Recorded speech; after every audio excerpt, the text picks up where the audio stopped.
Làm thế nào để tình yêu không bao giờ nhạt vị? Bí quyết là đôi khi chính nàng phải biết cưng chiều người yêu mình.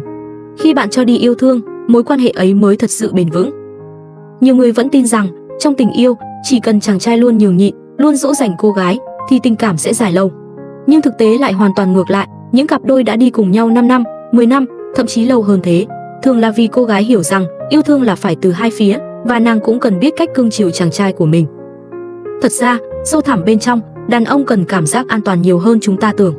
Chỉ là họ không thể hiện ra bằng lời nói mà âm thầm giữ lại trong lòng, tự mình tiêu hóa những cảm xúc ấy. Cho đến một ngày, họ bỗng dưng lạnh nhạt, hoặc tệ hơn là quay lưng bước đi. Hôm nay, chúng ta hãy cùng nhau trải lòng tại sao khi bạn biết cách yêu thương, cưng chiều người yêu mình, mối quan hệ lại càng thêm vững chắc, và làm thế nào để xây dựng một tình yêu mà cả hai đều sẵn lòng cho đi.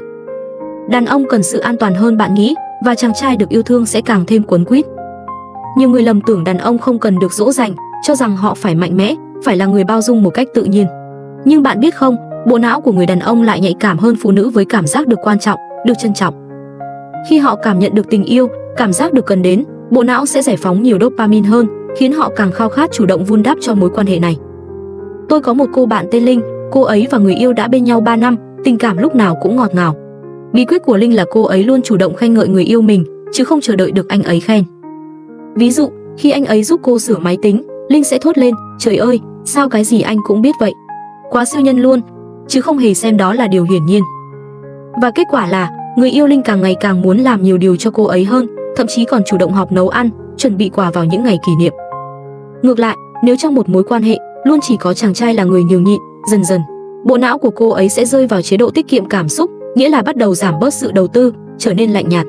Lúc này, người con gái sẽ đau khổ tự hỏi, tại sao anh ấy bỗng dưng không còn yêu mình nữa? Nhưng thực chất, đó là sự thất vọng đã tích tụ bấy lâu nay bỗng bùng phát. Tình yêu chỉ đến từ một phía, sớm muộn gì cũng sẽ tan vỡ. Sức chịu đựng của đàn ông trong tình yêu thực sự rất lớn, nhưng họ không giống phụ nữ, không thích than thở hay tranh cãi, mà chọn cách im lặng. Sự im lặng ấy không phải là vô cảm, mà là lúc họ đang âm thầm trừ điểm trong lòng. Khi điểm số ấy chạm đến giới hạn, họ sẽ không làm ầm ĩ, mà sẽ rời đi một cách dứt khoát. Tôi đã từng chứng kiến một cặp đôi, chàng trai luôn nhẫn nhịn tính khí của cô gái. Mỗi lần cãi vã, người xin lỗi luôn là anh ấy. Cô gái đinh ninh, anh ấy yêu mình nhiều thế, chắc chắn sẽ không bao giờ bỏ mình. Rồi một ngày, chàng trai đột ngột nói lời chia tay, cô gái hoàn toàn choáng váng. Khi cô hỏi lý do, anh chỉ nhẹ nhàng nói một câu, anh mệt rồi. Mãi sau này, cô gái mới nhận ra, anh ấy đã thất vọng về mối quan hệ này từ rất lâu rồi, chỉ là cô chưa từng nhận thấy. Cảm xúc bị dồn nén sẽ khiến cơ thể người đàn ông rơi vào trạng thái phòng thủ.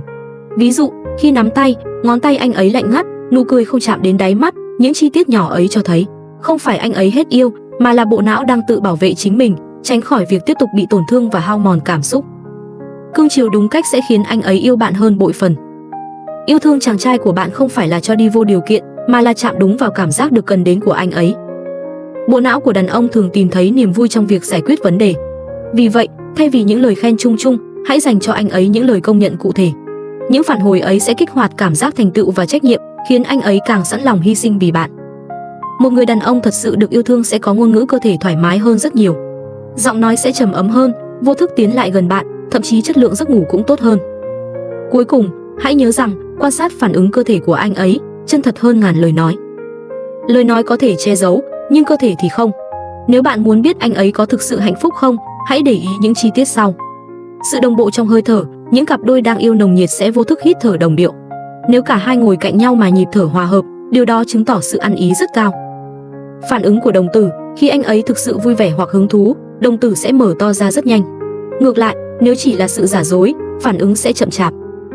Thay đổi nhiệt độ cơ thể, khi cảm xúc bị dồn nén, tuần hoàn máu kém đi, bàn tay sẽ lạnh. Còn khi được thư giãn và hạnh phúc, lòng bàn tay anh ấy sẽ ấm áp. Tình yêu không phải là một cuộc đấu ai thắng ai thua, mà là điệu vũ đồng điệu của hai tâm hồn. Những cặp đôi có thể đi cùng nhau rất lâu, bởi lẽ trong từng hơi thở, từng ánh mắt, họ đã viết nên bằng chứng của sự song phương, cùng nhau vun đắp. Vậy nên, nếu bạn muốn tình yêu này bền lâu, đừng chỉ mãi chờ đợi được cưng chiều. Đôi khi, bạn cũng hãy cưng lại anh ấy. Bạn sẽ nhận ra rằng, anh ấy yêu bạn nhiều hơn bạn tưởng tượng rất nhiều.